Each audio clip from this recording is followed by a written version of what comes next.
Bismillahirrahmanirrahim. Assalamualaikum warahmatullahi wabarakatuh. Innal hamdalillah, sesungguhnya segala bentuk kepujian, kemuliaan hanya milik Allah. Nahmaduhu wa nasta'inuhu wa nastaghfiruhu wa natubu ilaih. Oleh itu, marilah kita untuk sentiasa hanya memuji Allah, untuk sentiasa hanya meminta segala bentuk pertolongan daripada Allah, untuk sentiasa meminta ampun dan juga bertaubat kepada Allah Subhanahu wa taala. Wa na'udzu billahi min syururi anfusina wa min sayyiati a'malina. Dan untuk kita juga sentiasa berlindung kepada Allah dari kejahatan hawa nafsu kita dan keburukan tingkah laku kita. May yahdihillahu fala mudhillalah wa may yudlilhu fala hadiyalah. Kerana barang siapa yang telah Allah berikan taufik hidayah kepadanya, maka tiada siapa yang mampu untuk menyesatkannya. Begitu barang siapa yang telah Allah sesatkan, maka tiada siapa yang mampu untuk memberinya taufik hidayah. Asyhadu an la ilaha illallah wahdahu la syarikalah wa asyhadu anna Muhammadan abduhu wa rasuluhu. Aku bersaksi bahawa tiada Tuhan yang berhak disembah dengan benar melainkan Allah semata, tiada sekutu baginya. Dan aku bersaksi bahawa Nabi Muhammad sallallahu alaihi wasallam merupakan hamba dan pesuruh Allah. Qala Allah tabaraka wa ta'ala, ya ayyuhalladzina amanu taqullaha haqqa tuqatih wa la tamutunna illa wa antum muslimun. Wahai orang-orang beriman, bertakwalah kepada Allah dengan sebenar-benar takwa, dan jangan sekali-kali kamu mati melainkan dalam keadaan Islam. وقال يا أيها الناس اتقوا ربكم الذي خلقكم من نفس واحدة وخلق منها زوجها وبث منهما رجالا كثيرا ونساء واتقوا الله الذي تساءلون به والأرحام إن الله كان عليكم رقيبا. Wahai sekalian manusia, bertakwalah kepada pencipta kalian, yang mana iaitu Allah, yang mana Allah telah menciptakan kita semua dari jiwa yang satu, dan dari jiwa tersebut diciptakan pasangannya, dan dari keduanya dikembangbiakkan lelaki dan wanita yang ramai. Oleh itu bertakwalah kepada Allah, kerana kepada Allah kita saling meminta, dan bertakwalah kepada Allah dalam kita menjalankan hubungan silaturahim sesama kita, kerana Allah Maha mengawasi. Wa qala ya ayyuhalladzina amanu taqullaha wa qulu qawlan sadida yuslih lakum a'malakum wa yaghfir lakum dhunubakum wa may yuti'illaha wa rasulahu faqad faza fawzan 'azima. Wahai orang-orang yang beriman, bertakwalah kepada Allah dan berkatalah dengan perkataan sadida, benar. Nescaya Allah akan memperelokkan segala urusan, akan mengampunkan dosa. Maka barang siapa yang mentaati Allah dan Rasul, sesungguhnya dia telah menang dengan kemenangan yang besar. Amma ba'd, fa inna asdaqal hadithi kitabullah wa khairal hadi hadi Muhammad sallallahu alaihi wasallam. Ketahuilah sebaik-baik perkataan, sebaik-baik ilmu adalah perkataan Allah, iaitu Al-Quran. Dan sebaik-baik petunjuk dalam kita beragama hanyalah petunjuk baginda Nabi kita Muhammad sallallahu alaihi wasallam. Wa syarrul umuri muhdatsatuha fa inna kulla muhdatsatin bid'ah wa kulla bid'atin dalalah wa kulla dalalatin finnar. Dan ketahui juga bahawa seburuk-buruk perkara dalam agama ini adalah perkara yang diada-adakan tanpa dalil. Dan setiap perkara yang terkait dengan agama diada-adakan tanpa dalil, maka ia merupakan perkara yang tercela dalam agama, iaitu perkara bid'ah. Dan setiap perkara bid'ah pasti akan menjerumus pelakunya ke dalam kesesatan. Dan setiap kesesatan dalam agama tempatnya tidak lain tidak bukan adalah di neraka Allah. Alhamdulillah. Alhamdulillahilladzi bi ni'matihi tatimmus salihat. Bersyukur kita kepada Allah Subhanahu wa taala kerana pada pagi hari ini kita masih lagi diberi kesempatan untuk meneruskan pengajian hadis berdasarkan kitab Al-Arba'in An-Nawawiyah, 40 himpunan hadis karya Al-Imam Abu Zakaria Yahya bin Sharaf rahimahullah. Dan alhamdulillah kita dah selesai sehingga hadis yang ke-9. Akan tetapi dalam minggu-minggu ini kita melakukan sedikit ulang kaji ataupun murajaah daripada hadis yang pertama hingga ke hadis yang ke-8 sebelum kita masuk hadis yang ke-10. Walillahil hamd. Minggu lepas kita dah bahas terkait dengan hadis Jibril ataupun digelar sebagai Ummul Hadis ataupun Ummus Sunnah, yang mana hadis ini membahaskan semua aspek, semua sisi dalam agama Islam, iaitu apa itu Islam, apa itu iman, dan apa itu ihsan. Walillahil hamd. Minggu lepas kita dah bahas Islam, kemudian kita dah masuk kepada rukun iman, dan kita dah masuk rukun iman yang pertama. Apa rukun iman yang pertama? Al-imanu an tu'mina biman. Afiq, rukun iman yang pertama beriman kepada Allah. Kenapa rukun iman yang pertama kita beriman kepada Allah? Apa hikmah dia? Kenapa bukan rukun iman yang pertama beriman kepada kitab dulu ke, kepada hari akhirat, kepada takdir? Kenapa kepada Allah? Siapa jawapan? Raf?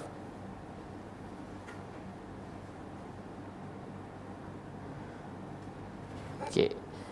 Pengajaran dia dalam uslub Nabi SAW mengajar, setiap perkara Nabi akan mengedepankan aham, benda yang paling penting sekali, baru diikuti dengan seterusnya.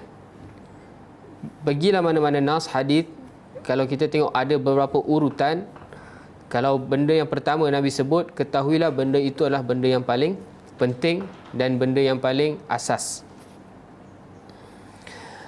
Macam dalam hadis Jibril ni pun, apa soalan Jibril yang pertama? Dia nak daripada Nabi apa benda dulu? Akhbirni an apa? Alil Islam. Kenapa Islam dulu? Sebab Islam merupakan asas, perkara yang paling penting sekali, derajat yang paling bawah. Tak mungkin orang tu dia nak jadi orang beriman, dia belum jadi orang Islam. Apatah lagi dia nak jadi orang muhsin kalau dia belum jadi Muslim. Jadi setiap tingkatan tu dia akan diikuti dengan perkara yang paling aham, paling penting.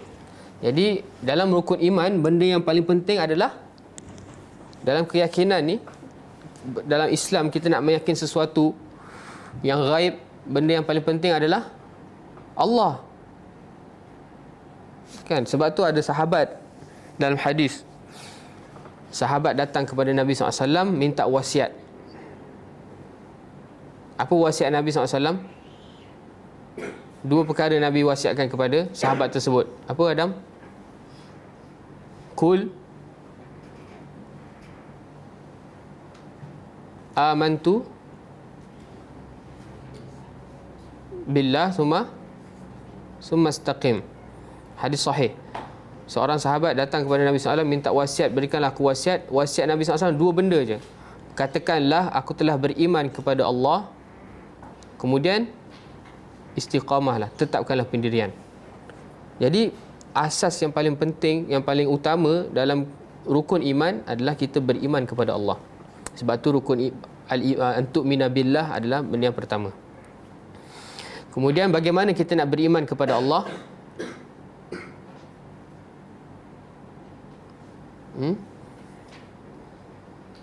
Macam mana kita nak beriman kepada Allah? Kita kena belajar tentang tauhid dan syirik. Itu je. Bila sebut tentang Allah, dia tak lari daripada dua subjek, tauhid dan syirik. Dan inilah tujuan para rasul diturunkan, diutus oleh Allah kepada semua umat. Allah Subhanahu wa taala berfirman, "Walaqad ba'athna fi kulli ummatin rasulan." Dan sesungguhnya telah aku utus bagi setiap umat seorang utusan, rasulan. Apa kerja dia? Dua je. Ani'budullaha wajtanibut taghut. Agar mereka hanya beribadah kepada Allah, iaitu tauhid, wajtanibut taghut, dan menghindari dan menjauhi benda yang taghut, iaitu syirik. Okey, jadi bila kita sebut beriman kepada Allah, dia tak lari daripada dua subjek, iaitu tauhid dan syirik. Tak perlu pergi jauh lebih dari itu. Tak perlu sampai kita nak kenal Allah, kita kena bertapa, kita kena puasa, kita kena buat benda-benda merepek. Tak. Bila kita nak kenal pencipta kita, Tuhan yang mencipta kita, pasti pencipta kita memudahkan cara untuk kita mengenal dia. Masuk akal tak? Pencipta kita dah cipta kita, dan tujuan dia cipta kita adalah hanya untuk beribadah kepada dia. Apa dalil dia, Afiq? Okay, pas dekat kawan sebelah. Sip. Wa ma khalaqtul jinna wal ins illa liya'budun. Tidaklah aku ciptakan jin dan manusia melainkan untuk beribadah kepadaku. Jadi kalau Allah ciptakan kita ni, tujuan utama adalah hanya untuk beribadah kepada Allah. Tiba kalau kita nak mengenal Allah, kita kena bertapa dulu, kita kena puasa 2 bulan berturut-turut, kita kena jangan lakukan apa bentuk amal soleh dan lain benda-benda merepek. Jadi itu tak masuk akal. Allah turunkan Al-Quran sebagai petunjuk, sebagai obat, dan pastinya dalam Al-Quran tu akan menerangkan tentang siapa yang menurunkannya, iaitu Allah Rabbul Alamin. Dan kalau kita buka Al-Quran pun, daripada surah Al-Fatihah sampai surah An-Nas, bila terkait dengan Allah, dia tak lari pada dua benda, tauhid ataupun syirik.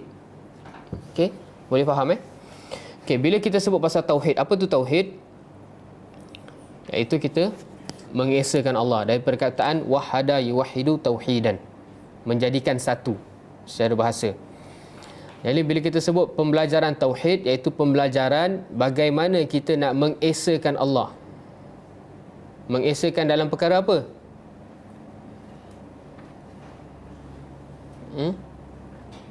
Jadi mengesakan dalam 3 perkara sahaja.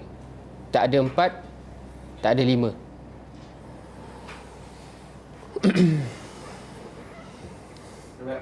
Ya.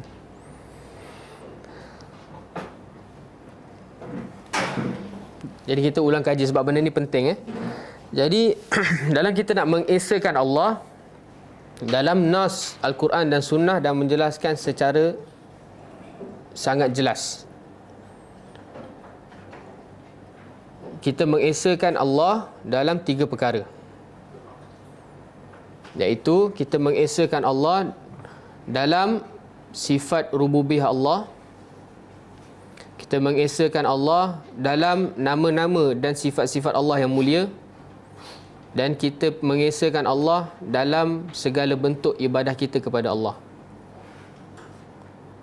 Itu rumusan semua dalil dalam Al-Quran dan juga Sunnah bagaimana kita nak mengesakan Allah. Kalau kita sebut bagaimana kita nak beriman kepada Allah, tak lari daripada tauhid dan syirik. Kemudian tauhid pula, bagaimana kita nak mengesakan Allah, dia tak lari daripada 3 perkara tersebut. Al-Fatihah, apa nama lain bagi Al-Fatihah? Apa sifat utama bagi Al-Fatihah? Kenapa dia jadi surah yang paling utama? Ummul Quran. Sebagaimana hadis Jibril Ummus Sunnah, Al-Fatihah merupakan Ummul Quran. Kenapa surah Al-Fatihah dinamakan Ummul Quran, ibu segala Quran, segala surah? Kenapa? Kenapa satu negara tu, macam Kuala Lumpur dinamakan ibu kota, betul tak? Ibu kota Malaysia adalah Kuala Lumpur. Okay, kenapa KL ni dinamakan ibu kota?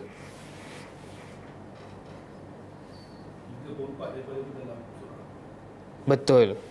Jadi kenapa dinamakan, kalau sesuatu benda dinamakan ibu, maknanya semua benda dirangkumi dalam benda tersebut. Macam hadis Jibril ni kenapa dinamakan Ummus Sunnah? Kerana semua perbahasan agama kembali kepada Islam, iman, ihsan. Dan kenapa Al-Fatihah dinamakan Ummul Quran? Kerana semua cerita Al-Quran, rumusan dia ada di dalam surah Al-Fatihah. Jadi apa bukti bahawa tauhid, iaitu bagaimana kita nak mengesakan Allah, tidak lari daripada tiga benda ni? Kita tengok surah Al-Fatihah.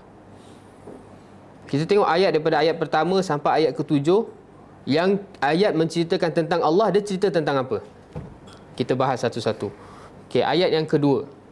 Kalau kita ambil mazhab, Bismillah tu ayat pertama.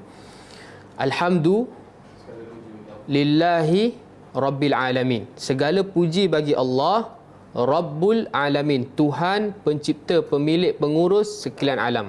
Okay, ini cerita tentang Allah kan? Betul tak? Cerita tentang apa?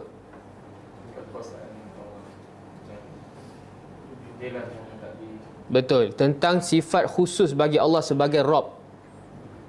Dia tak cerita tentang nama-nama dan sifat Allah, tak cerita tentang uluhiyah. Dia cerita tentang rububiyah. Kemudian ayat seterusnya, Ar-Rahman Ar-Rahim, yang maha pemurah dan maha penyayang. Ni cerita tentang Allah, betul tak? Cerita tentang apa? Nama-nama Allah. Ar-Rahman Ar-Rahim, daripada nama Allah dan sifat Allah Ar-Rahmah. Asma wa sifat.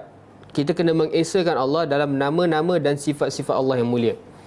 Kemudian seterusnya, Malik Yaumiddin. Cerita tentang Allah tak? Cerita tentang apa? Cerita tentang apa, Fik? Malik Yaumiddin. Ayat ni cerita tentang Allah tak? Betul? Okey, cerita tentang apa Allah? Rububiyah, uluhiyah, asma wa sifat. A, B, C. Betul. Sebab apa? Malik, kekuasaan, yang memiliki nama Allah Malik. Boleh juga masuk rububiyah. Okey, lepas tu iyyaka na'budu wa iyyaka nasta'in. Hanya kepada Engkau kami sembah, kami ibadahi, dan hanya kepada Engkau kami minta pertolongan. Hanya kepada Engkau iaitu Allah. Jadi ayat ini cerita tentang Allah tak? Cerita tentang Allah dari sisi apa? Al-uluhiyah, al-ibadah, iaitu hanya kepada Engkau wahai Allah kita beribadah, tidak kepada selainnya. Kemudian ihdinas siratal mustaqim, itu dah cerita tentang kita sendiri.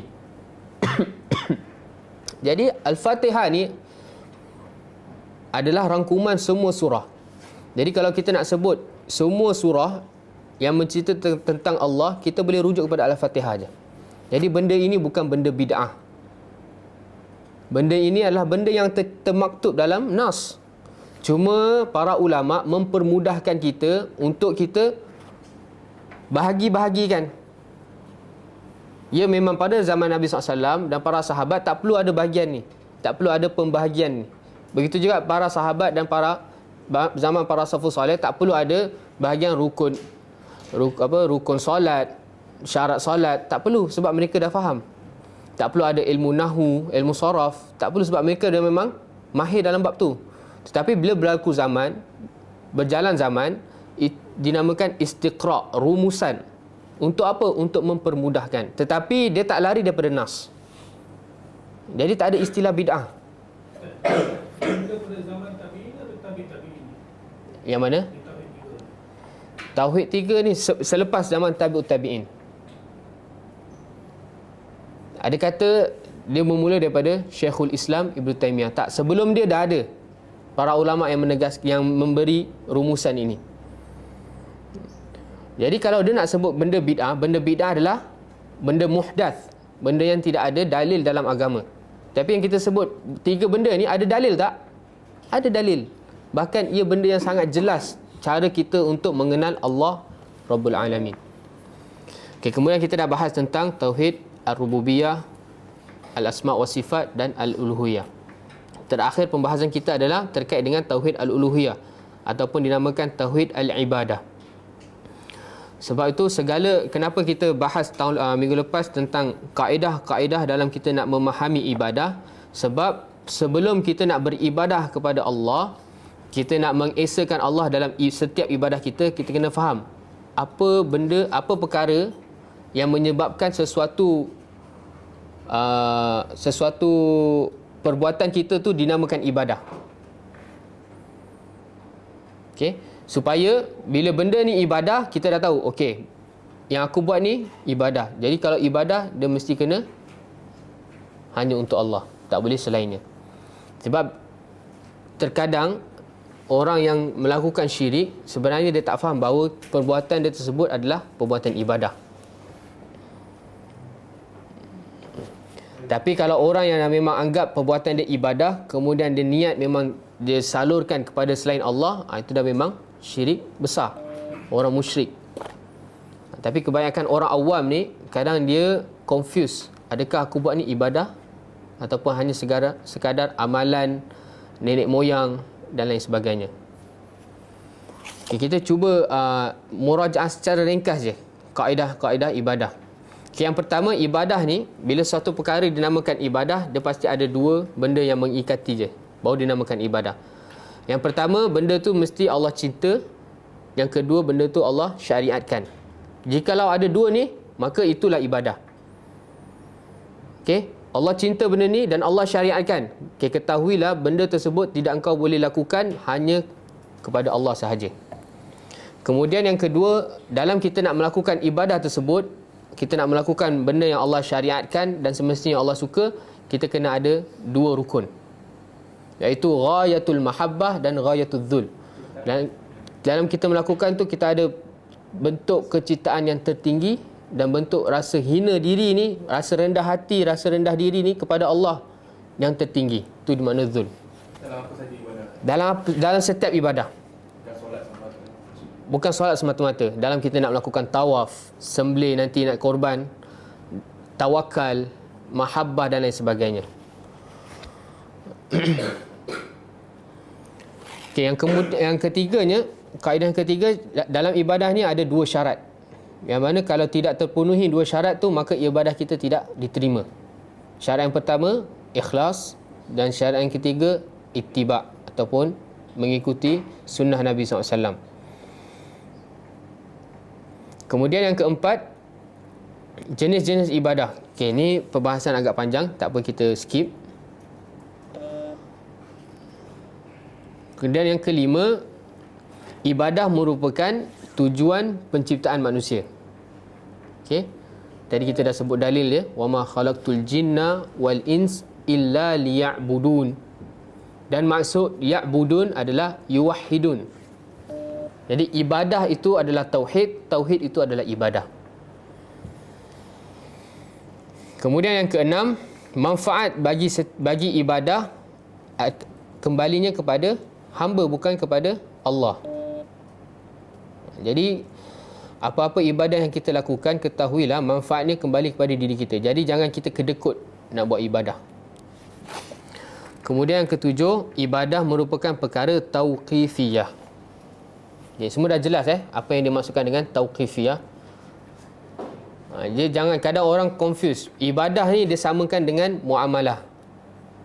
Tak, dua perkara yang berbeza. Benda muamalat ni, kita boleh buat semua benda halal ke atas muka bumi. Kita boleh makan semua makanan, kita boleh minum semua minuman, kita boleh berinteraksi, kita boleh berjual beli dengan apa pun cara, melainkan telah datang larangan, baru kita berhenti. Itu muamalat. Okay? Halal untuk kita lakukan semua benda, melainkan turun dalil yang mengharamkan. Tetapi ibadah adalah tauqifiyah. Haram untuk kita lakukan, melainkan turun dalil perintah. Itu maksud dia. Dua benda yang berbeza. Bukan kita buat je semua, lepas tu bila kita cakap awak buat ni salah, ada dalil yang melarang, itu salah. Salah dalam berhujah. Kalau itulah hujahnya, maka semua orang berhak untuk buat agama semaunya. Sebab memang tak ada dalil. Saya nak hari ni nak solat subuh 4 rakaat lah. Selalu kunut sekejap sangat, ada 2 rakaat. Nak buat 4 kali lah. Lepas tu orang cakap, tak boleh ni. Bagi dalil, Nabi cakap tak boleh solat 4 rakaat subuh. Memang takkan jumpa. Bukalah Sahih Bukhari, Sahih Muslim. Tak ada. Sebab konsep ibadah adalah tauqifiyah. Itu maksud dia. Jadi kebanyakan orang dia salah faham dalam bab ni. Kemudian yang ke-8, hidayah untuk kita melakukan satu ibadah, ia merupakan nikmat daripada Allah. Bukan sebab kita ni alim, bukan sebab kita ni soleh, tak. Kalau kita datang hari ini, dibukakan hati oleh Allah, diberikan kesempatan, kesihatan dan keinginan, itu semua adalah nikmat. Jadi setiap kali kita beribadah, kita akan tambah lagi ibadah. Sebab bila kita dapat nikmat, kita kena apa? Syukur. Semalam pun kita bahas tentang syukur kan. Syukur adalah lebih besar. Perasaan kita bersyukur atas satu nikmat adalah benda itu jauh lebih baik daripada nikmat yang kita dapat. Kenapa? Faham tak saya punya kenyataan ni? Bila kita dapat satu nikmat, kita rasa bersyukur. Ketahuilah rasa kita bersyukur tu dia jauh lebih baik daripada kita dapat nikmat tu. Agak-agak kenapa?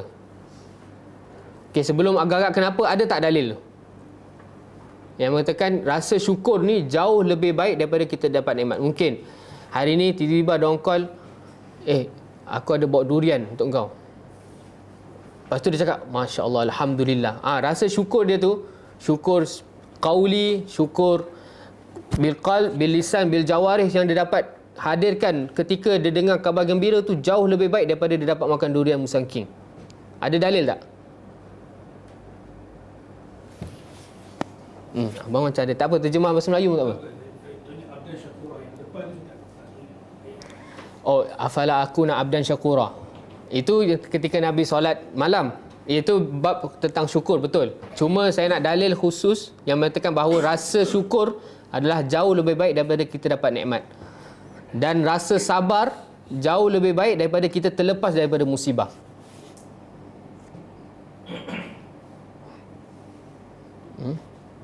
Hadis ni nak kena hafal ni, sebab kita ni gulam ad-dakwah ni melahirkan doa yang akan berjumpa dengan majoritinya orang-orang asnaf. Dan orang asnaf kebanyakan akan ditimpa musibah. Hadis ni memang kena luar kepala lah. Tak, ni dalam hadis. Dalam hadis. Okay, ajaban li amril mu'min. Nabi SAW bersabda, sungguh ajaib perkara bagi setiap mukmin. Setiap mukmin tu daripada bangun pagi sampai tidur balik, mukmin yang betul-betul mukmin semua perkara dia ajaib. Sebab dalam kehidupan kita ni tak lari daripada dua, musibah ataupun nikmat. Kan? Dan ajaibnya orang mukmin, idza asabahu sarra syakar fakana khairun lah. Seorang mukmin ni jika ditimpa satu kesenangan, dia bukan lalai, dia bukan syok sendiri, tapi dia terus bersyukur. Dia terus taat. Ta'atul mun'im. Allah SWT berfirman, inna a'tayna kal kautsar. Telah aku berikan kepada engkau wahai Muhammad al-kautsar. Kebaikan yang banyak. Ada yang cakap sungai dekat syurga khusus untuk Nabi, Kautsar. Allah bagi nikmat. Lepas tu adakah Allah sebut syok sendirilah Muhammad, happy-happy lah? Tak. Fasalli li rabbika wanhar. Ibadah. Solatlah dan korbanlah untuk Allah. Bukan dah dapat nikmat kita syok sendiri. Dapat nikmat kita tambah taat. Itu nama syukur tu taat. Okey, fakana khairun lah. Dan rasa syukur seorang mukmin ketika dapat sarra khairun lah, adalah sangat baik bagi dia. Sebab pahala di sebalik seseorang bersyukur jauh lebih tinggi daripada dia dapat sekat durian musangking sekilo 40, sekilo 50. Dengan pahala yang Allah bagi ke akhirat. Betul tak? Begitu sebaliknya, idza asabahu darra sabar fakana khairun lah. Dan jika dia ditimpa satu darra, mudarat, dia sabar. Dan kesabaran dia tu, dia akan dapat pahala bighairi hisab. Kesabaran yang dia terima ketika ditimpa musibah tu lebih baik daripada dia tak timpa musibah pun. Boleh faham? Kalau dia tak timpa musibah, dia dapat tak pahala sabar? Tak dapat apa-apa. Sebabkan tu dia bila timpa musibah, dia bersabar, dan perasaan sabar tu dengan hasil ganjaran yang Allah bagi tu jauh lebih baik. Kalau hari tu dia tak aksiden ke, dia tak sakit ke, jauh lebih baik daripada dia sakit dan aksiden. Itu ajaib. Betul tak? Ajaib tak orang macam ni? Jadi setiap 24 jam dia senyum je. Boleh ke? Boleh, insya-Allah.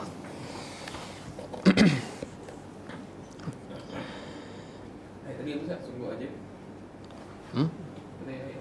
Ajaban li amril mu'min. Ajaib bagi setiap urusan orang mukmin. Okey, jadi hidayah dalam kita nak beribadah adalah nikmat daripada Allah. Itu kaedah yang ke-8. Kaedah yang ke-9, kita belum bahas kan kaedah yang ke-9 kan? Okey, kaedah yang ke-9, al-ithabatu 'ala al-ibadah bi fadlillah mahd. Pahala bagi satu ibadah adalah berdasarkan fadlullah. Fadlullah tu apa? Anugerah dari Allah. Anugerah. Dia bukan ganjaran. Bukan. Anugerah dan ganjaran, bukan gaji. Beza. Apa beza dia? Gaji dengan anugerah. Gaji tetap. Ya. Gaji ni bila saya sebut subhanallah, Allah wajib bagi aku pahala. Tak boleh. Tak selayaknya seorang hamba nak mewajibkan terhadap Khalik, pencipta. Jadi akidah Ahlussunnah wal Jamaah dan nak mensucikan Allah, pahala yang Allah beri atas sebab kita beribadah adalah anugerah daripada Allah, bukan gaji Allah untuk kita. Sebab kita tak boleh tetap. Bila gaji dia kena tetap. Bila tak bagi zalim, betul tak? Tapi Allah tak. Pahala untuk kita beribadah merupakan anugerah, dan Allah tidak akan berlaku zalim pun. Tak mungkin Allah tak bagi. Okey. Cuma dalam kita nak mensucikan Allah, dalam kita nak keyakinan bersih betul kepada Rabbul Alamin ni, kita kena faham benda tu.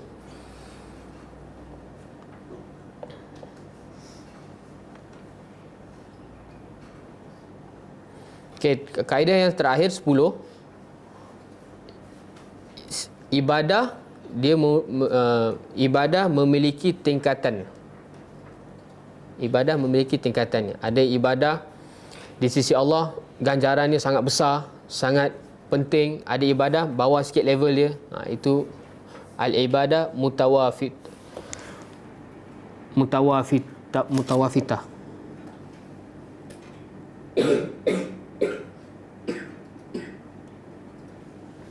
Ibadah tu dia ada tingkatan dia.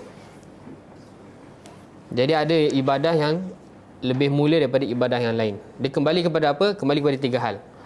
Kembali kepada kadar kecintaan Allah terhadap satu benda, pertama. Yang kedua, kadar perintah dan permintaan Allah bagi ibadah tersebut. Dan yang ketiga, kadar pahala yang Allah beri. Ibadah sabar dengan ibadah syukur, mana yang lebih ini? Sabar. Dalil? Az-Zumar. Oh, asyik. Dah boleh hantar ni. Barakallahu fiik. Ahsant. Okey, baik. Jadi itulah perbahasan kita terkait dengan tauhid al-uluhiyah.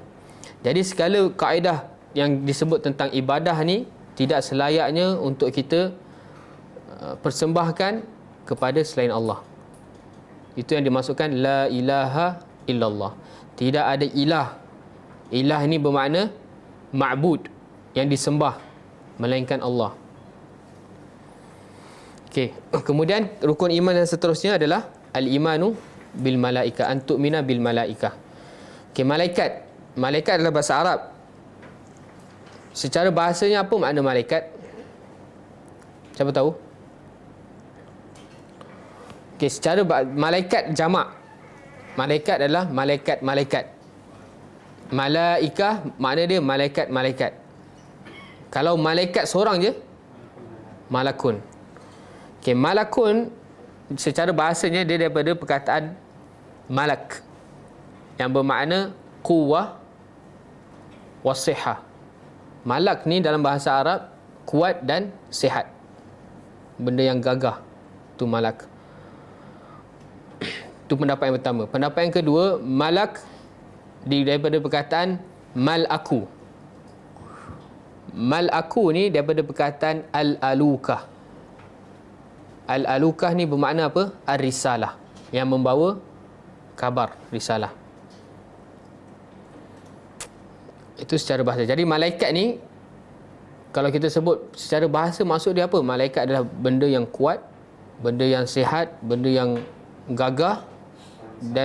Dan pendapat lain juga, malaikat ni dia sentiasa membawa risalah. membawa arahan daripada Allah. Okay, secara syarak, malaikat adalah makhluk-makhluk Allah yang hidupnya di langit. Makhluk Allah yang hidupnya di langit. Ada dalil bahawa malaikat ni tempatnya ada di langit, bukan di bumi. Siapa ada dalil? Ke sebab saya yang cakap, saya kena bagi dalil? Sekejap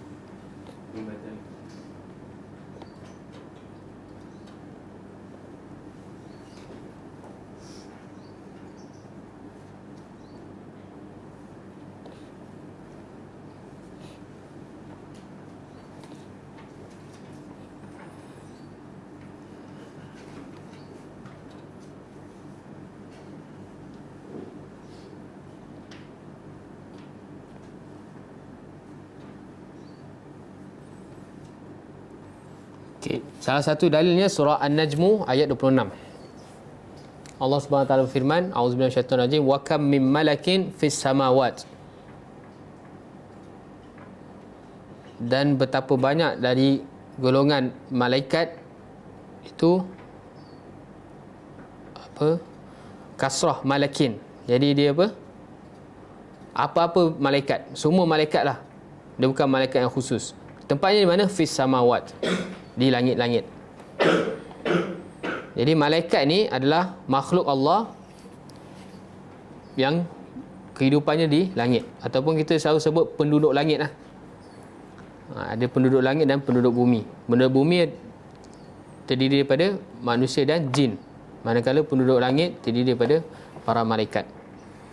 Kemudian diciptakan dari cahaya nuraniyah. Makhluk Allah yang tinggal di langit diciptakan dari cahaya.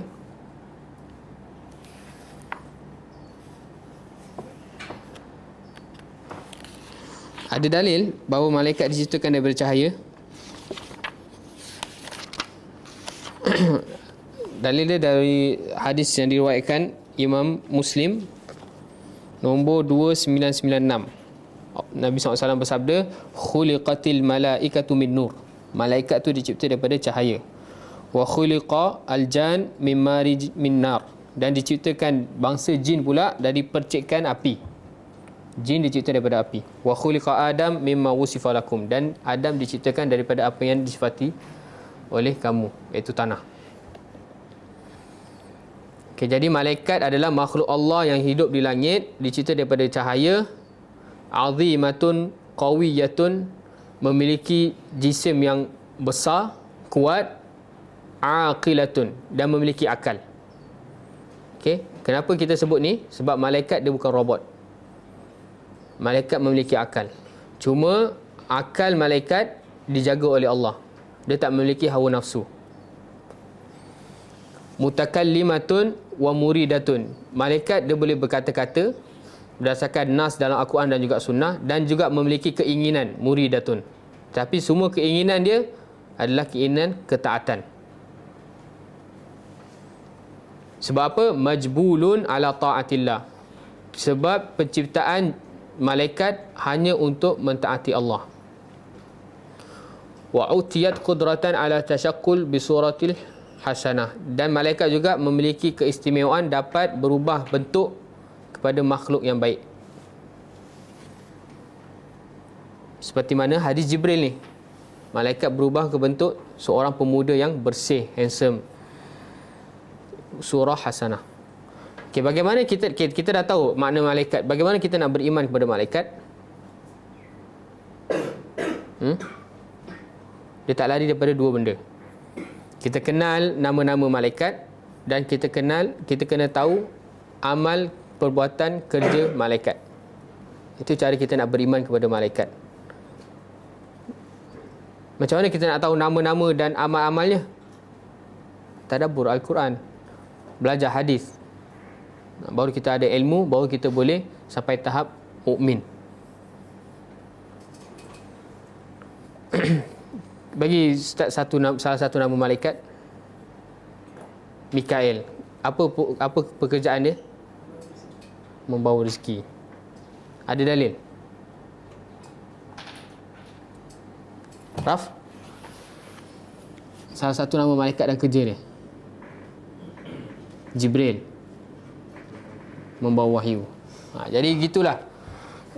Dan ada dia ada dua. Dalam kita nak mengenal nama-nama malaikat ni, dia ada mujmal dan mufassal, secara umumnya dan secara perinci.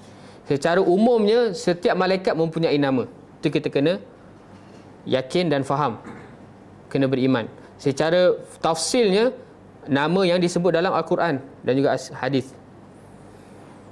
Misalnya dalam doa iftitah Nabi SAW solat malam, Nabi sebut Allahumma rabba Jibril wa Mikail wa Israfil.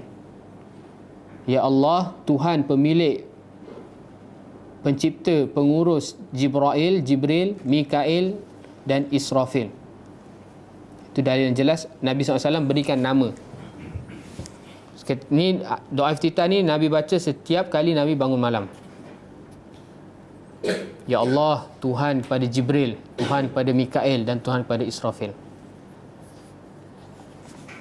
Dan ulama' memberikan hikmah kenapa setiap malam Nabi baca doa iftitah ni, dan Nabi sebut jelas 3 nama malaikat ni. Nabi tak sebut Harut, Marut, lagi nama siapa lagi, Malik, Ridwan dan sebagainya.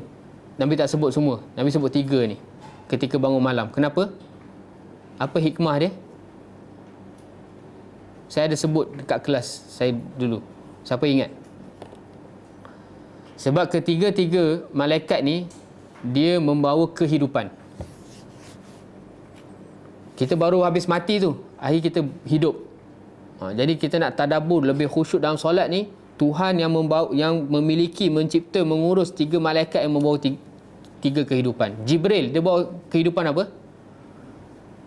Jibril membawa kehidupan apa? Kehidupan roh. Dia membawa wahyu, kehidupan hati. Mikail, kehidupan apa? Kehidupan dari sisi duniawi. Dia membawa rezeki.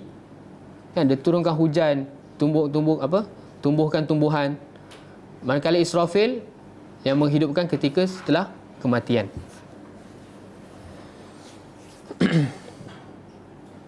Okay, itu cara kita nak beriman kepada para malaikat. Kemudian antuk minabillahi wa malaikatihi wa kutubihi, dan kitab-kitabnya. Okay, kenapa? Soalan lagi. Apa hikmah Nabi SAW kedepankan malaikat dulu baru kitab? Tadi kita sebut apa hikmah Nabi sebut Allah dulu. Okay, kita dah dapat jawapan dia bahawa Allah adalah tunjang utama dalam kita nak beriman dengan rukun-rukun seterusnya. Jadi yang paling pertama, Nabi mulakan yang paling utama, iaitu beriman kepada Allah. Okay, yang kedua, kenapa Nabi sebut malaikat baru kitab? Sedangkan malaikat penting tak? Kitab penting juga. Kenapa? Apa hikmah dia?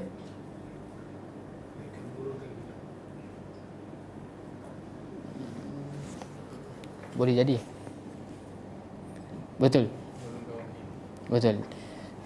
Tapi yang disebut oleh Syekh Muhammad bin Shalih Al-Utsaimin, jadi Allah dan malaikat adalah 2 benda yang ghaib. Jadi Nabi SAW bagi benda yang ghaib dulu, baru bagi benda yang mahsus, yang kita boleh nampak, kitab, Rasul.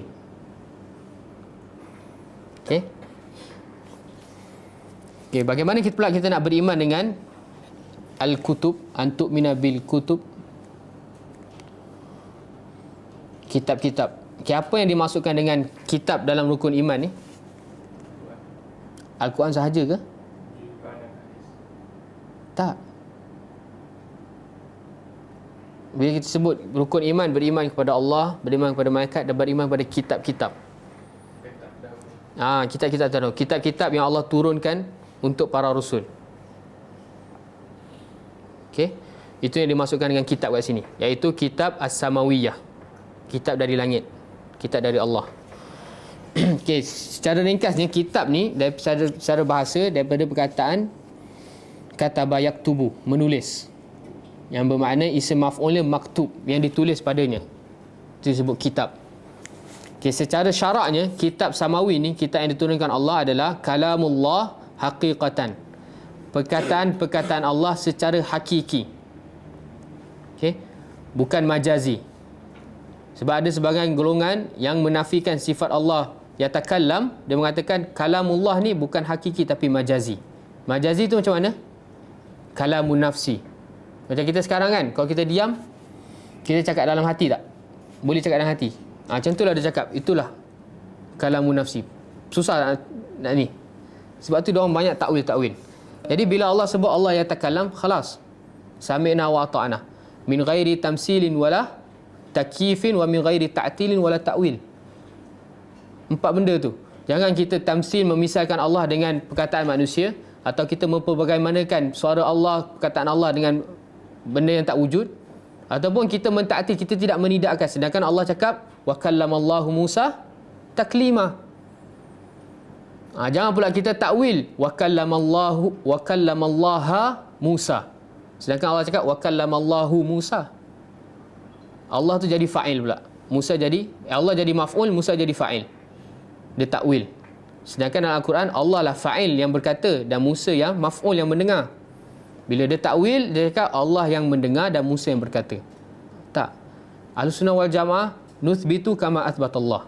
Kita menetapkan bagaimana Allah tetapkan bagi Allah, dan Allah lebih tahu daripada kita tentang Allah. Jadi kitab-kitab yang diturunkan ni adalah kalamullah. Al-Quran adalah kalamullah haqiqatan. Alfazuhu, lafaz-lafaznya, huruf-hurufnya dan maknanya. Kalamullah haqiqatu alfazihi wa hurufihi wa ma'anihi. Yang mana lafaznya, hurufnya, makna-maknanya semua secara hakiki daripada Allah.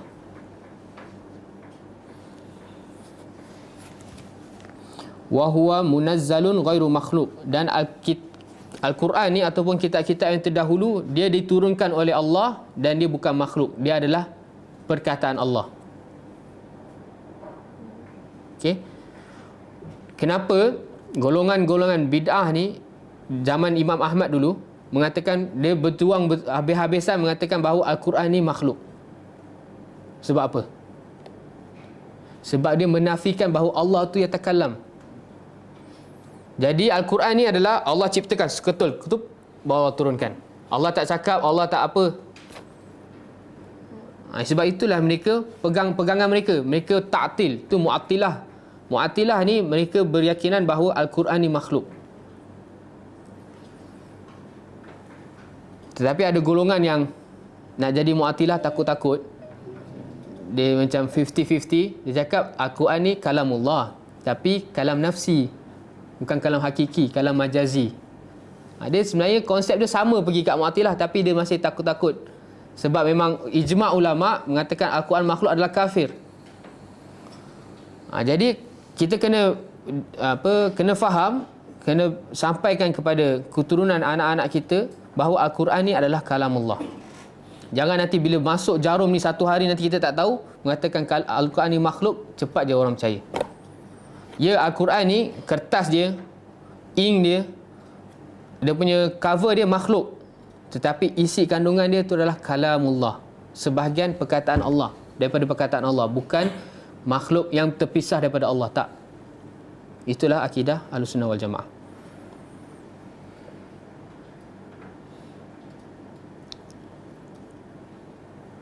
Minhu bada'a wa ilaihi ya'ud. Dan Al-Quran ataupun kitab-kitab terdahulu ni yang Allah turunkan, daripada Allah lah ia bermula dan kepada Allah lah ia kembali.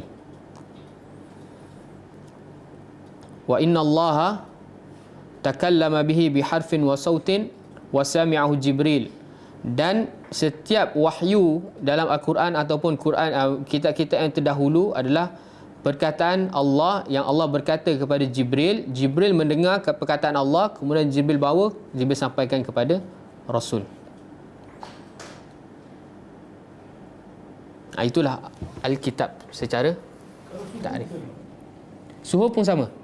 Suhuf pun kitab juga. Jadi kitab dia ada 5 yang ada secara tafsil dalam Al-Quran. Secara umumnya setiap Rasul dia ada kitab. Secara mujmalnya setiap Rasul ada kitab. Tapi secara tafsil yang kita tahu dalam Al-Quran ada 5 kitab. Betul tak? Yang pertama apa? Taurat. Yang kedua, Zabur. Yang ketiga, Injil. Yang keempat, Al-Quran. Yang kelima, Suhuf Ibrahim wa Musa. Suhuf Ibrahim wa Musa. Ada orang cakap, ada ulama mengatakan suhuf Musa ni ada dua. Dia ada Taurat dan ada suhuf. Sebab dalam Al-Quran menyebutkan dua. Tapi ada ulama mengatakan suhuf itulah Taurat, Taurat itulah suhuf. Tetapi Nabi Ibrahim dia mempunyai suhuf. Jadi sama juga. Jadi suhuf ni masuk pada cara kita nak beriman kepada kitab.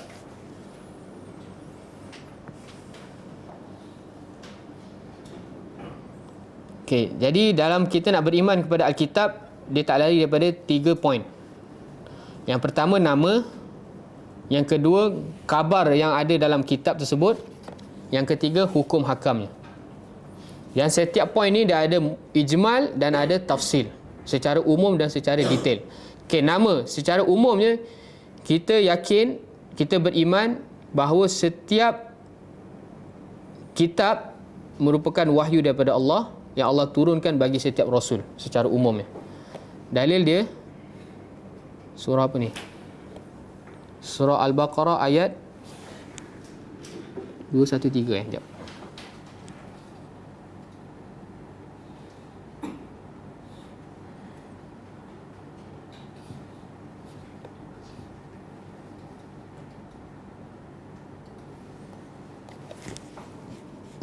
Okey. Surah Al-Baqarah ayat 213. Dalil secara umum bahawa setiap rasul dia mempunyai kitab. Nama yang kita tahu ke tak tahu, kita tak tahulah. Kita kena beriman secara mujmal. Allah Subhanahu Wa Taala berfirman, a'udzubillahi minasyaitonirrajim. Kana an-nasu ummatan wahidah. Fab'athallahu an-nabiyyina mubashshirina wa munzirin wa anzala ma'ahumul kitab. Dulu sebelum Nabi Nuh, umat tu adalah umat wahidah, satu agama. Semua beriman kepada Allah. Tetapi bila dah ramai umat, dah makin membiak, maka terjadilah khilaf. Terjadilah perbezaan. Dan ketika itulah terjadinya kesyirikan yang pertama bagi umat Nabi Nuh. Sebagaimana ditafsirkan ayat ni oleh Ibnu Abbas. Maka setelah berlakunya kesyirikan yang pertama, apa yang Allah buat? Allah utus para nabi. Dan rasul yang pertama adalah Nuh. Untuk apa? Mubasyirin wa munzirin. Memberi kabar gembira dan juga ancaman. Serta wa anzala ma'ahumul kitab. Dan Allah turunkan bersamanya kitab. Jadi Nabi Nuh ada kitab tak? Dalil dia apa? Ayat ni lah. Tapi kitab nama apa? Kita tak tahu. Itu cara kita nak beriman nama-nama kitab yang Allah turunkan secara ijmal. Manakala secara tafsil yang 5 tadilah kita sebut. Okey. Secara detail kita kena beriman, yakin setiap nama yang Allah sebut dalam agama. Dalam Al-Quran. Suhuf Ibrahim, dan ada pendapat yang kata suhuf Musa, Zabur, Taurat, Injil, Al-Quran. Okay, yang kedua, poin yang kedua, kabar. Kabar yang terisi dalam isi kandungan kitab-kitab yang Allah turunkan. Okay, secara ijmal. Secara ijmalnya kita kena yakin dan beriman bahawa setiap yang turun, kabar yang turun dalam kitab-kitab Al-Quran maupun kitab-kitab yang terdahulu adalah daripada Allah, selama mana ia tidak diubah. Jadi secara ijmalnya, apa isi kandungan kabar dalam Al-Quran, dalam kitab-kitab ni? Yang pertama, huda, petunjuk. Falah, kejayaan. Saadah, kebahagiaan di dunia dan akhirat. Itu secara umumnya. Pasti dalam kitab Al-Quran maupun Taurat, Injil, Zabur, Suhuf Ibrahim, Musa, kitab Nabi Nuh, kitab Nabi terdahulu, semua akan ada isi tentang petunjuk, kemenangan, al-falah dan kebahagiaan di dunia dan di akhirat.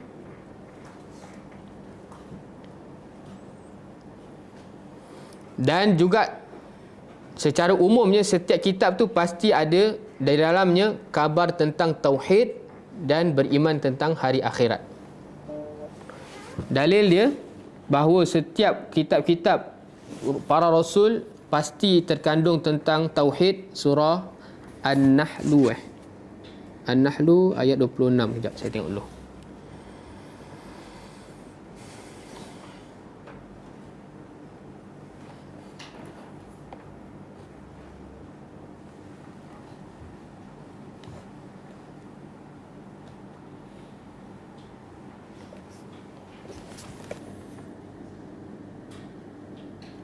Oh bukan. Sekejap.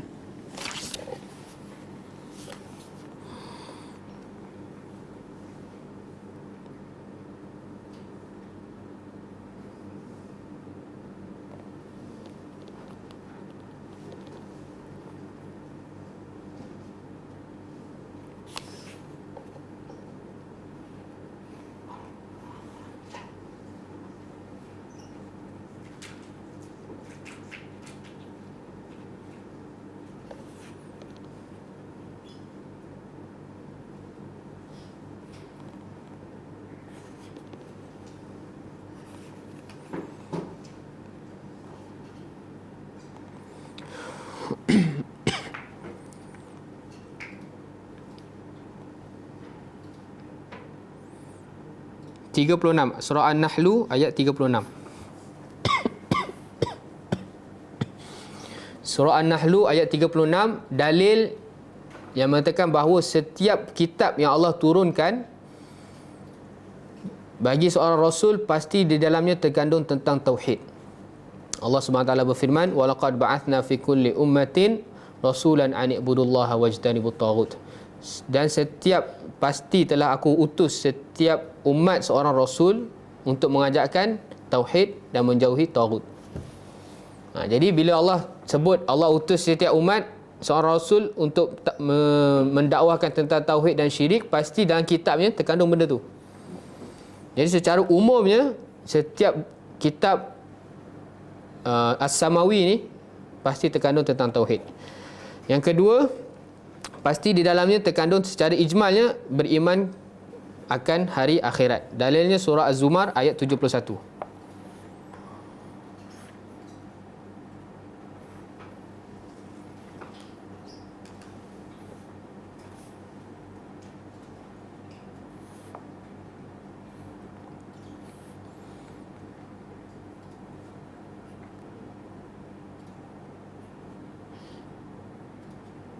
Okey, Allah SWT berfirman, saya ambil wajhu dalalah dia je. Alam ya'tikum rusulun minkum, ketika itu ahlu neraka dimasukkan dalam neraka, kemudian penjaga neraka bertanya kepada penghuni neraka, alam ya'tikum rusul, bukankah telah datang kepada kalian utusan-utusan Allah? Minkum, yang mana utusan Allah daripada golongan kalian sendiri. Kemudian kerja dia apa? Yatluna alaikum ayati rabbikum wa yunzirunakum liqa'a yaumikum hadha. Kemudian kerja para rasul yang diutuskan bagi kalian ni, dia membacakan ke atas kalian ayat-ayat Tuhan kalian. Jadi kitab lah. Setiap rasul yang diutuskan sebelum ni, kerja dia membacakan ayat-ayat Allah. Apa yang ada kandungan isi ayat-ayat Allah?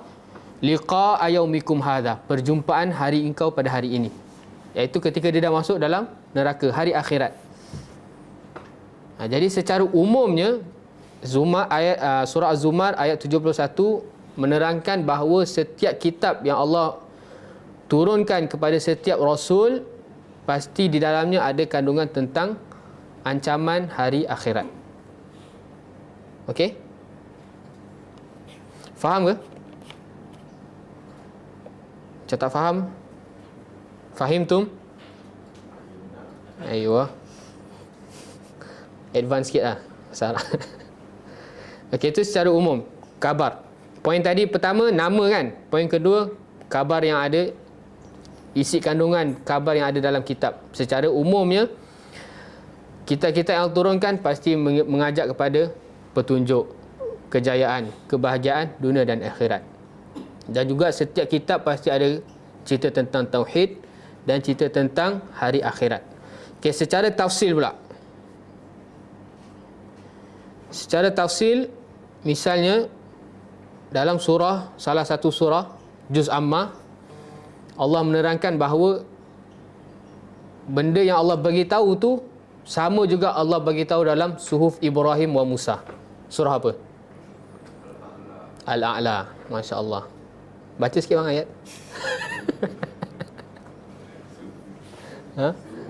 Ibrahim wa Musa. Tu Allah cakap Suhuf Ibrahim wa Musa. Jadi kabar-kabar sebelum ayat tu Allah sebut juga dalam Suhuf Ibrahim. Tu detail, tafsil. Apa kabar dia? Bukalah surah Al-A'la. Saya dah bagi. Okey, yang terakhir. Ahkam, hukum hakam.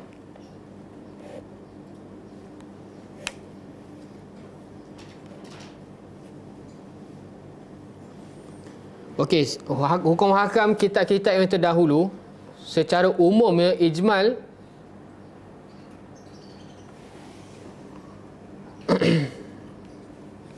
kita kena beriman, kita kena amalkan selama mana ia tidak bercanggah dengan syariat kita. Secara umumnya. Okey, secara umumnya hukum hakam yang ada dalam kitab-kitab terdahulu, Injil ke, Taurat ke, Suhuf Ibrahim ke, Zabur ke, kita kena beriman dan kita kena amalkan selama mana dia tidak bercanggah dengan syariat kita yang di dalam Al-Quran. Itu secara ijmal. Tak tahulah apa, solat ke. Misal kata, mungkin kitab-kitab dahulu ada terkait tentang solat. Lepas tu ditekankan lagi solat dalam Al-Quran, maka kita boleh amalkan. Itu secara umum. Manakala secara tafsil, hukum hakam yang ada dalam kitab-kitab terdahulu yang dikabarkan dalam Al-Quran, seperti apa hukum hakam yang ada juga dalam kitab-kitab terdahulu, sama seperti Al-Quran. Siapa boleh bagi dalil daripada Al-Quran yang Allah sebut hukum ni, syariat ni juga Allah syariatkan untuk umat-umat yang terdahulu? Apa?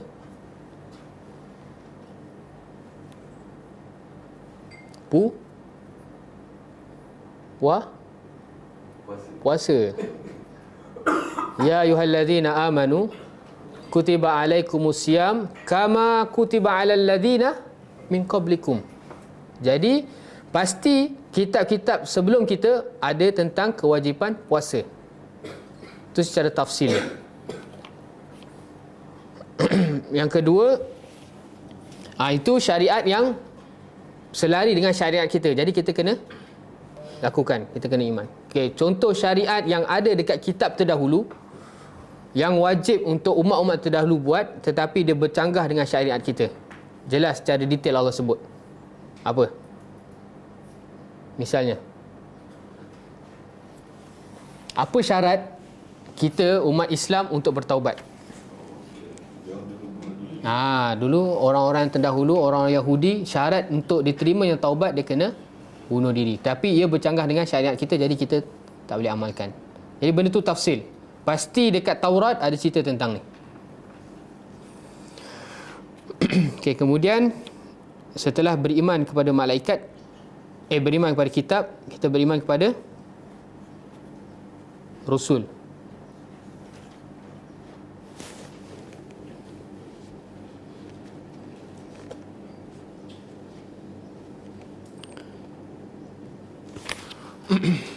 Okey, beriman pada Rasul.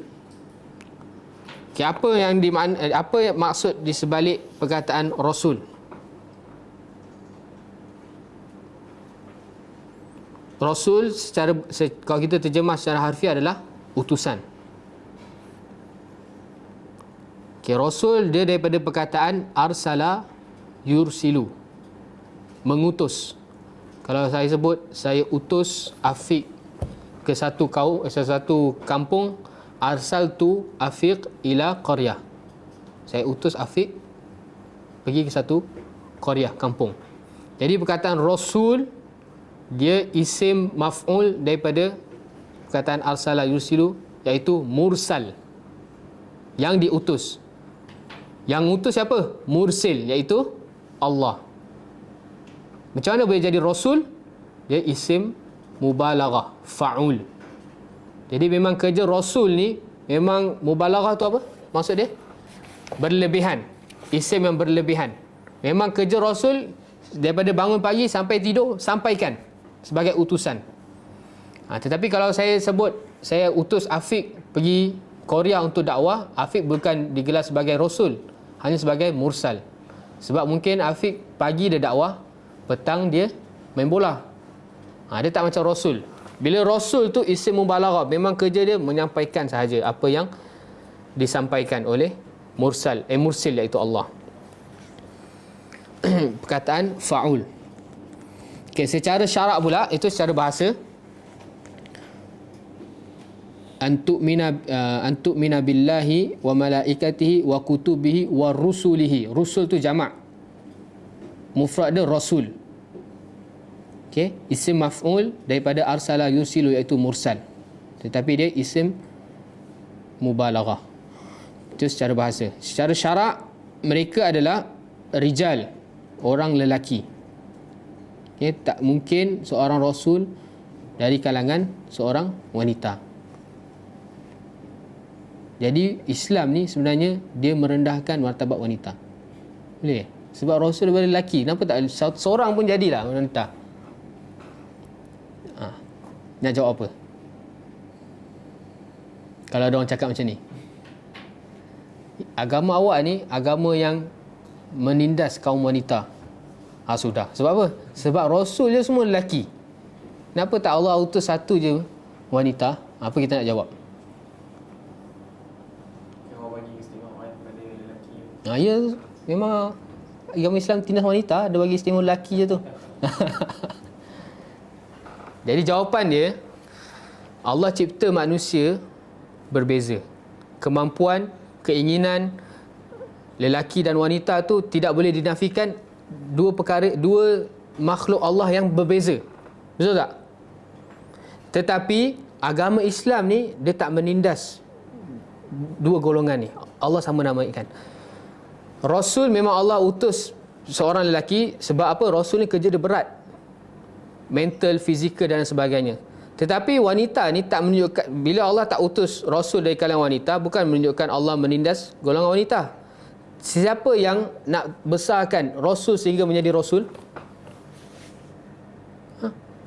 Siapa yang menjaga Nabi Musa sehingga berhempas pulas, nak menjaga dia sampai dia taruh dekat sungai?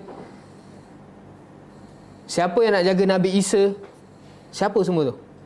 Wanita, seorang ibu.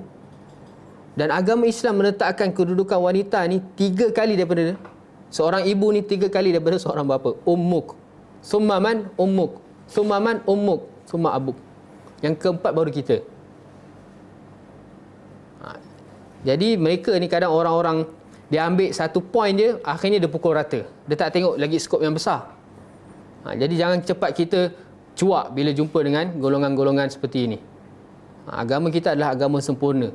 Cuma bila kita tak ada hujah tu, kita kena kaji dah, kena bahas. Jangan terus bila tak ada hujah, betul lah agama aku ni. Jangan kita cepat termakan syubhat. Sebab dalil yang sahih tidak mungkin bertentangan dengan akal yang sihat. Ambil tu kaedah. Tak mungkin. Apa-apa bila kita dah sebut dia sabit bahawa hadis ini sahih, tiba dia bertentangan dengan akal kita, jangan kita tolak mentah-mentah hadis tu. Ingat. Sebab kaedah dia, dalil yang sahih tak mungkin bertentangan dengan akal yang sihat. Saya bagi satu contoh lah peristiwa yang terjadi dulu sebelum jumpa. Misal kata hadis sahih dalam Bukhari, Nabi sebut bila lalat hinggap dekat minuman kita kena buat apa? Kita kena celup baru kita buang. Ketika tu, zaman tu, akal kita ni belum sampai tahap tu lagi. Sehingga sebahagian masyarakat dia tolak mentah-mentah hadis ni. Tak mungkinlah lalat ni najis, pergi dekat najis. Dan kita tahu tai lalat pun bila kita makan najis lalat ni boleh sakit perut. Tiba bila masuk air, Nabi suruh celup baru buang. Nampak tak?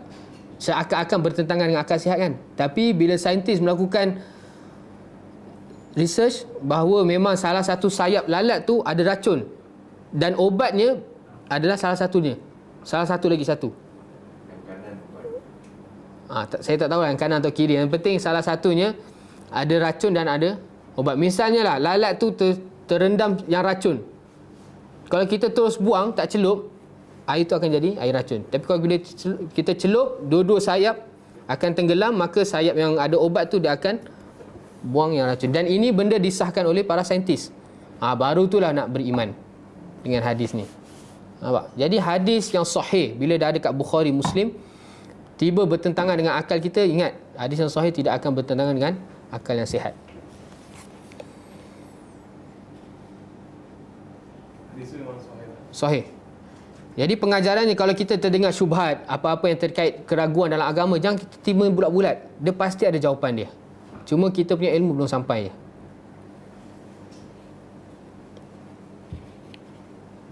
Pengajaran yang kedua, jangan suka sangat dengan syubhat. Sebab syubhat tu cepat atau lambat dia akan pengaruhi keyakinan kita.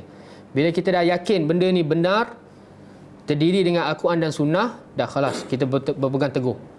Jangan kita tiba cari pasal, dengarlah ustaz ni, ustaz tu, nak try syubhat dia macam mana. Jangan.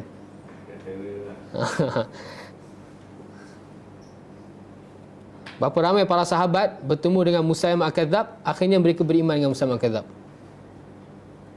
Kan? Wa na'udzubillah. Okey, jadi para rasul ni dia terdiri daripada kaum lelaki. Yang mana kerja dia yahmiluna risalatan min Allah. Dia membawa risalah daripada Allah. Al-Khaliq, pencipta. Kemudian dia dibawa kepada siapa? Kepada makhluk, manusia. Lelaki, rasul ni secara syarak adalah kaum lelaki yang kerja dia membawa risalah daripada Khaliq. Sebab orang yang bawa risalah ni, dia ada dua pihak, mursil, dan orang tu mursal, dan kepada siapa dia kena bawa risalah tu, baru digelar sebagai pengutus. Jadi rasul dalam nas ni adalah utusan Allah. Dia membawa risalah Allah untuk makhluk. Untuk apa? Lihidayatihim ila tariqis sahih, untuk memberi hidayah kepada jalan yang benar. Dan rasul yang pertama siapa?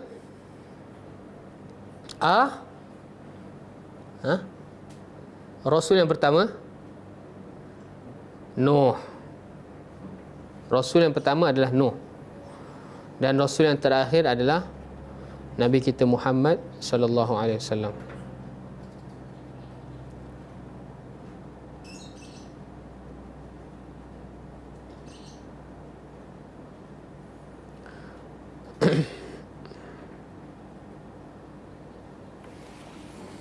Okey, cara kita nak beriman dengan para rasul ada 4 poin. Poin yang pertama, dalam kita nak yakini beriman kepada para rasul, kita beriman bahawa Allah Subhanahu Wa Taala, yang pertama kita beriman pada Allah Subhanahu Wa Taala, bahawa Allah Subhanahu Wa Taala telah mengutus bagi setiap umat seorang rasul.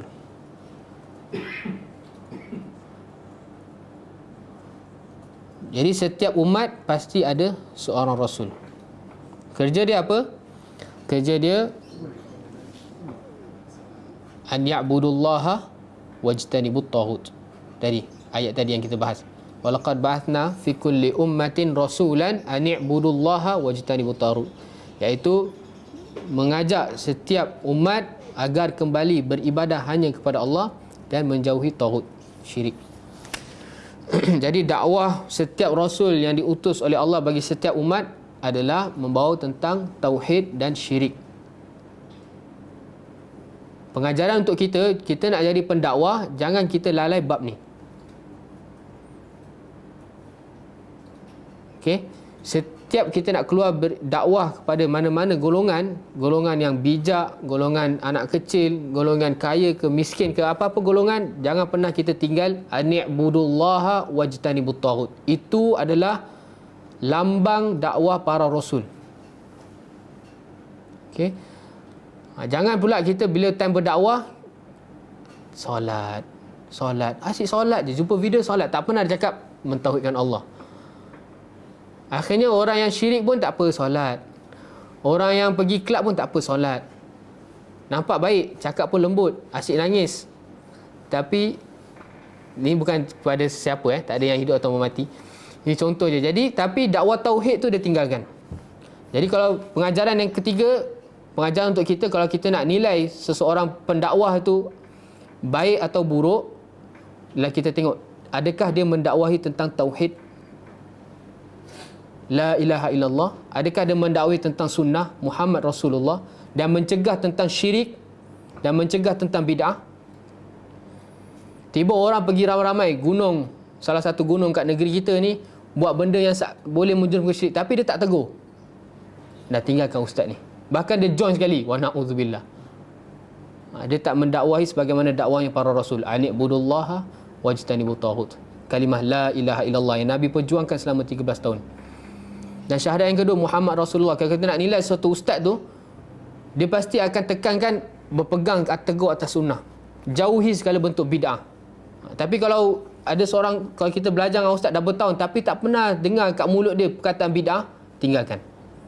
Bid'ah ni adalah sebahagian daripada agama. Walaupun ada orang mendakwa janganlah sebut bid'ah, allergic. Tak. Nabi SAW sekali, Nabi sendiri sebut. Takkan kita cakap tak boleh sebut. Kita kena jadi munzir, peringatan bagi umat ni agar menjauhi perkara bid'ah. Jangan kita ambil sambil lewa benda ni. Okey. Itu pengajaran bagi ayat ni. Ani'budullaha wajtanibut taghut. Okey, cara kita nak beriman pada Rasul yang kedua, poin yang kedua. Kita beriman bahawa para Rasul, kita beriman bahawa para Nabi yang disebutkan nama-namanya dalam Al-Quran ada 25. Para Nabi, bukan para Rasul, para Nabi. Sebab setiap Rasul dia pasti Nabi. Tapi bukan setiap Nabi dia seorang Rasul. Nabi Adam adalah dia Rasul, adakah dia Rasul? Tak. Okey, jadi poin yang kedua ni, kita beriman bahawa nama-nama para Nabi yang disebutkan bagi kita dalam Al-Quran jumlahnya 25 orang. Maka barang siapa yang kufur salah satu daripada nama-nama tersebut, maka dia telah kufur semuanya. Dia kufur satu, dia kufur semuanya.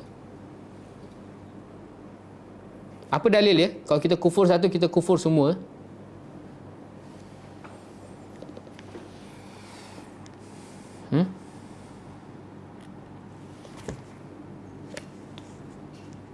Apa dalil? Kena ambil Islam keseluruhan. Tak boleh ambil separuh-separuh. Tak ada ayat ni cerita tentang dakwah para rasul. Umat tu misalnya ayat apa jadi rasul yang diutus tu misalnya Nabi Hud. Tapi umat Nabi Hud ni dia hanya dia kafir dengan Nabi Hud je. Tapi Nabi Hud cakap apa? Kau telah kufur dengan semua para rasul. Ada ayat dia, siap. Ana lupa. Surah Hud rasanya ni.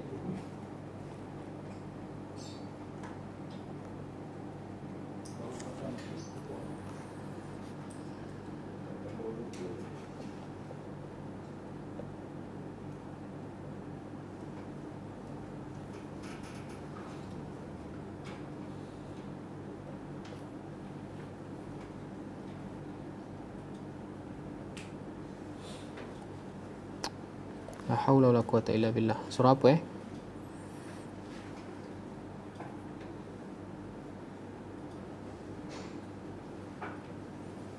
Jadi surah tu ayat dia pendek-pendek je. Nabi sebut aku telah utus Hud, aku utus Saleh. Tapi jawapan semua umat sama je. Dia kufur. Lepas tu Nabi sebut bila kau kufur dengan aku, kau kufur dengan Nabi, semua Nabi. Sedangkan ketika tu belum diutusnya Nabi Muhammad. Tapi sebabkan dia kufur dengan Nabi Hud, dia kufur juga dengan Nabi Muhammad. Jadi rumusannya, kalau kita kafir dengan satu je Nabi yang disebut 25 dalam Al-Quran, kita dah kufur dengan semuanya walaupun kita percaya. Sebab tu orang Nasara ni dia tak beriman sebab dia kufur dengan Nabi Muhammad je. Nabi Musa, Nabi Ibrahim, Nabi apa semua dia percaya. Tapi bila dia tak terima Nabi Muhammad sebagai Rasul, sebagai Nabi, dia kufur dengan semua Nabi.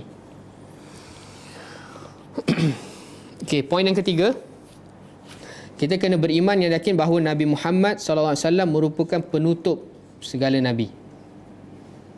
Bila Nabi adalah penutup Nabi, apatah lagi penutup bagi Rasul. Jadi tak adalah Rasul Kaha ke Rasul Melayu lah apalah. Sebab Nabi adalah penutup para Nabi. Jadi kalau orang yang beriman dengan Rasul Kaha ni, dia problem kat mana? Dekat rukun iman, beriman pada para Rasul.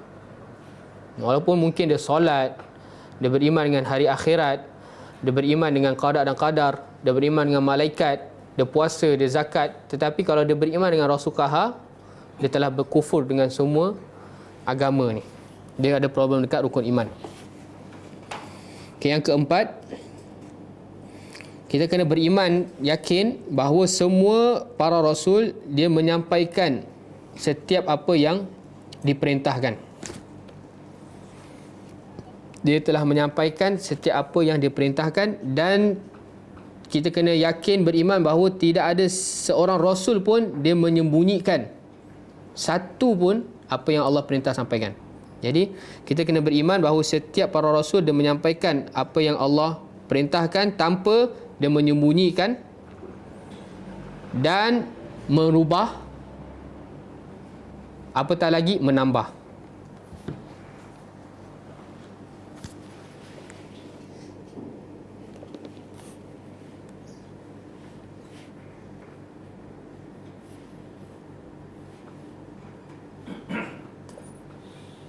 Setiap rasul ni alamin Ustaz. Macam mana? Setiap rasul ni alamin. Alamin maksudnya? Dia tidak menambah mengurangkan. Dia jujur. Amin. Al-Amin.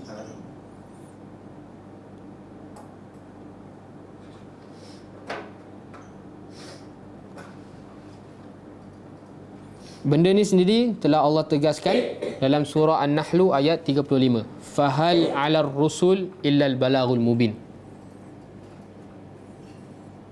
Jadi pengajaran untuk kita apa? Apa pengajaran untuk kita? Kalau Rasul, orang yang paling Allah cinta, yang Allah bagi kekhususan, diberi wahyu kepada dia, pun tak boleh nak tambah, kurang, apatah lagi sembunyikan, apatah lagi kita yang kadang solat subuh pun lambat, solat sunat rawatib apatah lagi tinggal, puasa-puasa sunat pun tinggalkan, tiba nak tambah benda dalam agama ni. Cukuplah kita kembali kepada petunjuk Nabi SAW. Tak perlu kita gunakan akal ni, tak apa, benda ni baik, tak apa, tak ada larangan pun. Itu semua benda-benda yang dah tepu dekat otak masyarakat kita. Benda baik apa salahnya? Tu paling sakit hati kalau dengar. Benda baik apa salahnya? Maknanya Nabi SAW ni tak tahu benda tu baik. La haula wala quwata illa billah. Sedangkan al-yauma akmaltu lakum dinakum. Nabi SAW 23 tahun berdakwah, panas terik, berperang, dilempar najis dan lain sebagainya. Tiba-tiba Nabi SAW tak tahu bahawa sambut kelahiran Nabi sendiri tu baik. Rukiah Nabi. Sedangkan malah sambungan. Nabi SAW pun seumur hidup tak pernah sambut pun. Dan Nabi lebih tahu bila Nabi lahir. Sedangkan kita ni 12 Rabiul Awal Nabi lahir tu pun khilaf. Yang ijma' para ulama 12 Rabiul Awal tu adalah Nabi wafat. Sedar-sedarlah. Okey, jadi pengajaran bagi kita, jangan pernah kita nak tambah ataupun kita nak kurangkan ataupun kita nak sembunyikan, jangan. Kita sampaikan sebagaimana yang disampaikan oleh Nabi SAW. Okey. Jadi itu 4 poin dalam kita nak beriman kepada para rasul. Kita dah tahu makna rasul adalah isim mubalaghah daripada perkataan mursal, daripada perkataan arsala yusilu. Secara syaraknya rasul ni kena lelaki, kerja dia bawa risalah daripada Khaliq kepada makhluk.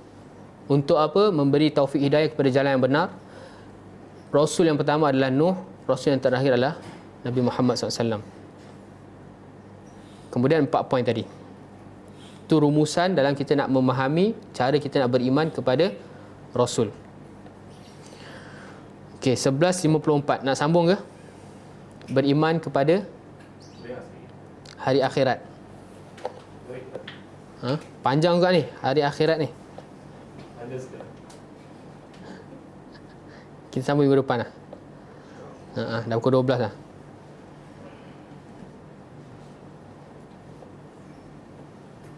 Jadi sebab tu hadis Jibril ni merupakan hadis yang paling banyak siri. Sebab dia perbahasan yang sangat detail. Jadi ada apa-apa pertanyaan terkait dengan macam mana? Ibadah tadi ada tingkatan dia. Ya. Kalau dalam bab sabar, yang dikatakan apa yang dikatakan sabar pada pukulan pertama? Sabar pada pukulan pertama. Okey. sabar pada pukulan pertama tu dia berdasarkan hadis yang sahih. Kisah dia macam ni. Ketika itu Nabi dan para sahabat pergi ziarah perkuburan Baqi'.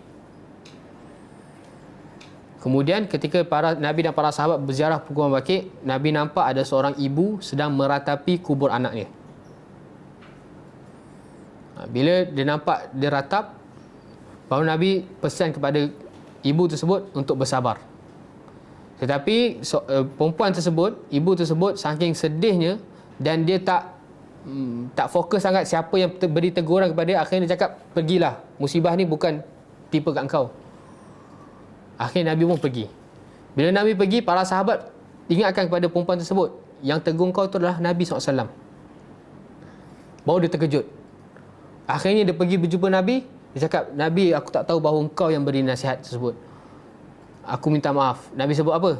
Sabar adalah pada sudmatul ula. Sabar yang dinilai oleh Allah adalah ketika mana datang musibah yang pertama tu, kita sabar, tak mengeluh, tak meratap, tak apa? Kita sabarlah, relax, kita mengharapkan pahala, itu yang dinilai. Bukan kita dah meratap, dah menangis, dah apa dah ni, lepas tu tiba-tiba, kenapa aku tak sabar? Dia sabar, tu tak ada. Dah tak dinilai dah. Itu maksud Nabi SAW. Dia punya lafaz hadis dia apa sudmatul ulah tu, saya ingat. Kejap saya tengok. Itu maksud abang kan? Pertanyaan abang tu. Betul? Jadi sabar yang dinilai oleh Allah adalah ketika awal kita dengar musibah, kita relax, kita sabar, kita mengharapkan pahala, baru kita dapat pahala sabar.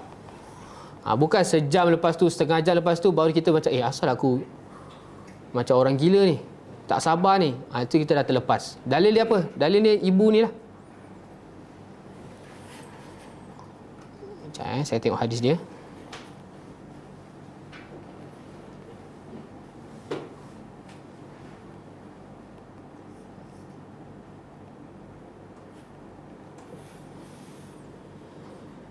Innamas sabru 'inda sudmatul ula. Lafaz Nabi SAW pada ibu tersebut. Sesungguhnya hanya innama adatul hasrin. Sesungguhnya hanya sabar yang dinilai di sisi Allah adalah ketika mana pukulan yang pertama, sudmah al-ula. Awal kita dengar musibah, Assalamualaikum, anak awak dah meninggal ni. Innalillahi wa inna raji'un. Sabar, relax. Dapat pahala sabar. Assalamualaikum, anak awak dah meninggal. 1 jam. Penat lah. Kenapa aku tak sabar? Dah, lepas. Kejap saya tengok dia punya riwayat.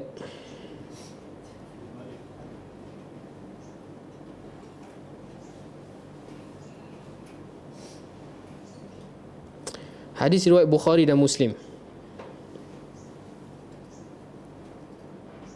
Dari Anas bin Malik radhiyallahu taala anhu, dia berkata, marran Nabi SAW bi imra'atin tabki 'inda kubrin. Nabi lalu di hadapan seorang wanita yang sedang menangis di hadapan kubur. Kemudian Nabi pesan kepada dia, ittaqillah wasbiri. Bertakwalah kepada Allah dan sabarlah. Lepas tu dia cakap apa? Qalat ilaika anni fa innaka lam tusib bi musibati. Pergilah engkau dari aku, sesungguhnya engkau tak kena pun musibah seperti mana musibah aku. Walam ta'arifa, dan wanita tersebut tak kenal pun yang sebut tu Nabi SAW. Kalau dia kenal, dia cakap macam tu, kufur terus.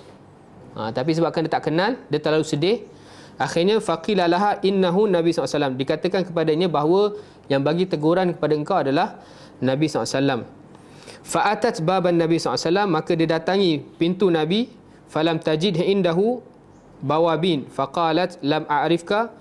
Lepas tu dia cari Nabi, pintu Nabi SAW, pintu masjid Nabi SAW, tak jumpa. Dia pergi pintu-pintu lain. Akhirnya dia jumpa Nabi, dia sebut lam a'rifka, aku tak tahu yang tegur tu adalah engkau wahai Rasulullah SAW.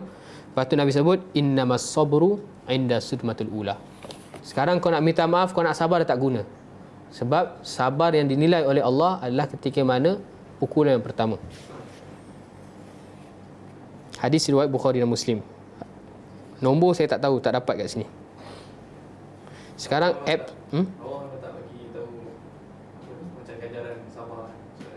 tak ada. Ganjaran sabar tu tak terkira. Surah apa? Zumar Tidak terkira. Pahala dia sangat-sangat tinggi. Tanpa had. Bighairi hisab kan.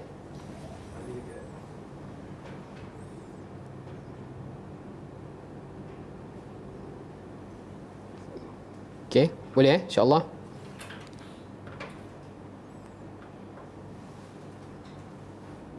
Okey, hadis riwayat Bukhari nombor 1283, riwayat Muslim nombor 926.